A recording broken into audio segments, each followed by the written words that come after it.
He sat here, emptied himself out, and told you his past. And it takes a lot for somebody to do that, and I appreciate his testimony. And you know that they've been married for 27 years. And so God gets the glory for that. You know, the counselors, the non-Christian counselors were telling them, your marriage isn't going to last. Just part and get divorced. Go your separate ways. But Jesus Christ says, forgive her and forgive him, and I'll mend your marriage. And that's what happened in the Ryder family. So praise God. Before I get started, I want to introduce two special guests that I had the opportunity to meet. The city of Riverside has a networking program called Police Clergy Partnership. And so what they do, they get pastors from all faiths to network with the police. And it's a way that we can communicate and see if we can help each other out with whatever's going on in their congregations and their needs. And the pastor of the Magnolia Presbyterian Church, Pastor Kim, wanted to come and see what COPS ministry does. And so help me welcome Pastor Kim and his friend, Mr. Young.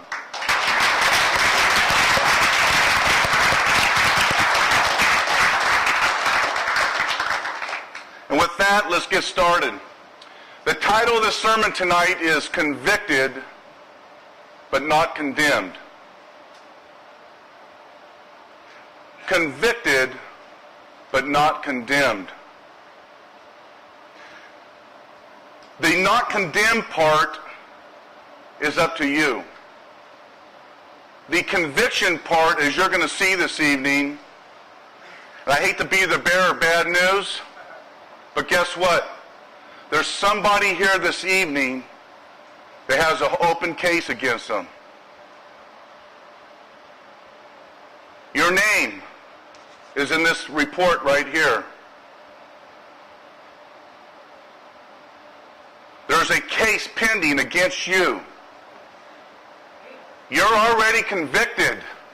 But whoever you are this evening, let me tell you something, it's your choice if you're going to be condemned. And I pray to God that by the time this service is over this evening, you can get it cleared up so that you don't have to pay the penalty for your crime, sin, we'll call it.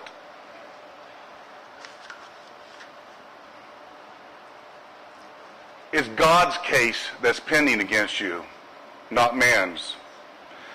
And if God's got a case against you, my friends, you better be fearful. You better fear him more than you fear the policeman. Because I guarantee you, some days guys can outrun the cop and get away, but you'll never outrun Jesus Christ, and he is pursuing you. He's got his full lights, his siren is going, and God has a case after you. It's pending, and he wants to get you taken care of. Before you deny that you have a case pending, before you try to even deny that you're innocent, I need to tell you that there's already evidence that proves that you're guilty. You're somewhere in this room tonight, and you're guilty. You know who you are. When you lay down at night and your pillow feels like a rock, because there's no comfort, because there's a struggle within you, you're guilty. It weighs down on you. This is one case that you will not beat. In fact, the best thing you can do tonight is make a deal.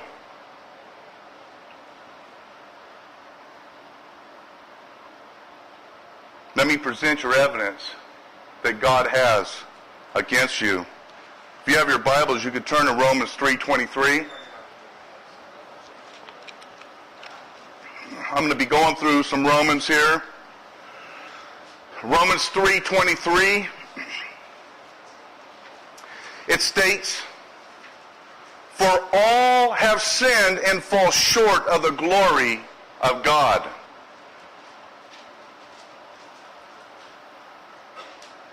Romans 3:10, "As it is written, there is none righteous, no, not one. Romans 5:12. Therefore, just as through one man's sin entered the world, we're talking about Adam, and death through sin, and thus death spread to all men because all sinned. Romans 3:12.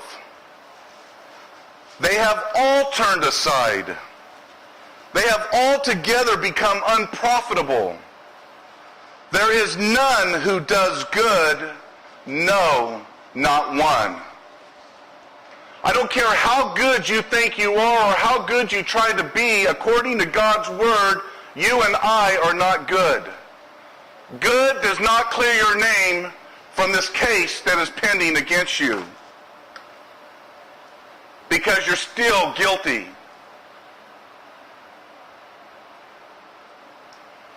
And let me tell you right now, we're going to go through some sins, and I guarantee you may not be guilty of, but maybe just one. But all of us here tonight are guilty of one of these sins that I'm going to talk about tonight. It's out of the 10 Commandments. Now, when I read the one of the commandments, I don't want you to raise your hand and say, "Oh man, that's me." You don't need to do that right now. But I want you to sit in your seat and listen. If I start seeing you closed up and you start crossing your arms and you try to scoot back a little bit, hey, I've been a cop 24 years. That's just a little sign that teaches us that you're feeling uncomfortable.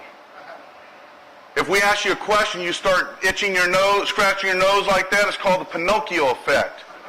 You're probably lying to me. And so there's different things, but get this, God, He knows if you're lying.